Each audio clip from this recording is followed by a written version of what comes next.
Ambassador, welcome to the interview. Can you outline President Prabowo's planned itinerary during his visit to the UK, including any meetings or public engagements beyond his meeting with Prime Minister Keir Starmer? So President Prabowo thinks of London as a bit of a second home, and I'm sure he's going to meet lots of people that I don't know about. But in the official programme, the President is going to meet His Majesty King Charles.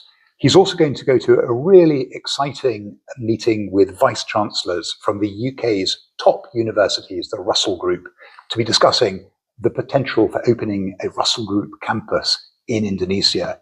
He'll be meeting a diverse group of British business organisations and British business people, as well as Indonesian investors looking at the UK as a potential market. And of course, he will be at a conservation event looking at how to support the restoration of livelihoods and of society in Aceh and Sumatra, while also supporting an elephant conservation initiative, talking to philanthropists about medium and long-term financing, both for that initiative and for Indonesia's stunningly beautiful and biodiverse national parks. Does the UK expect any concrete outcomes from this visit, such as agreements or joint statements or any follow-up mechanisms in place?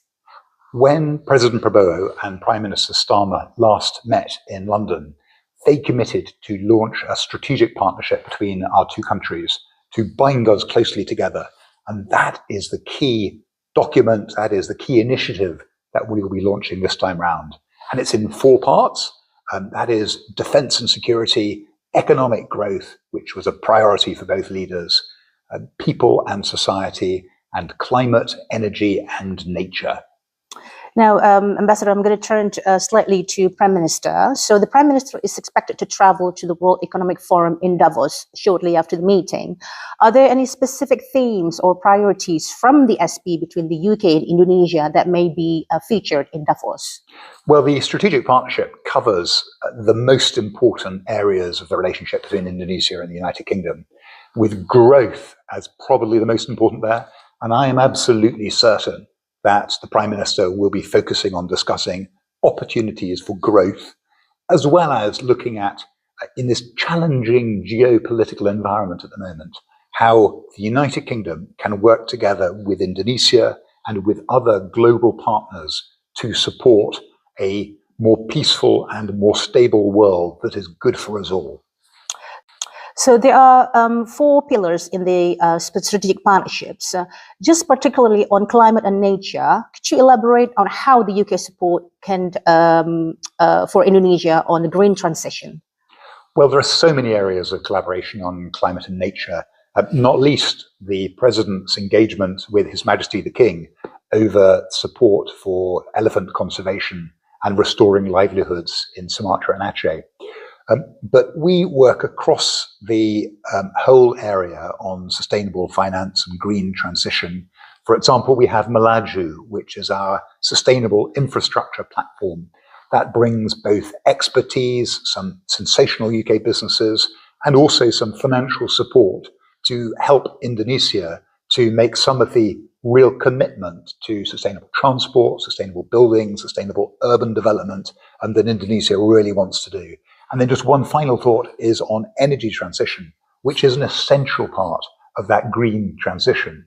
And so we are absolutely delighted, having had a very successful program over many years, Mentari, to be supporting Indonesia on its aspirations to become a carbon net sink rather than a carbon net emitter. And that depends on getting this energy transition to renewables right.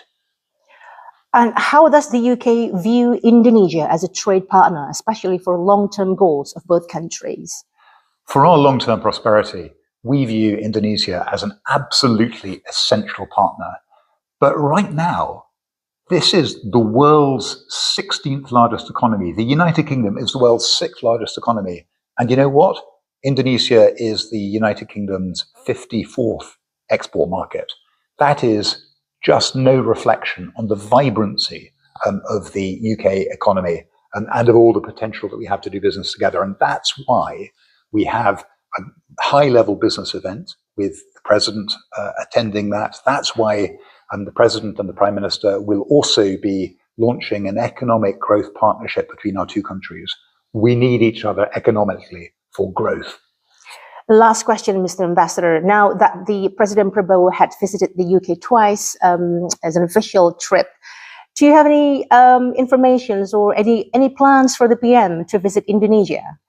I really hope President Prabowo invites him, and that unlocks the visit. Thank you, Ambassador.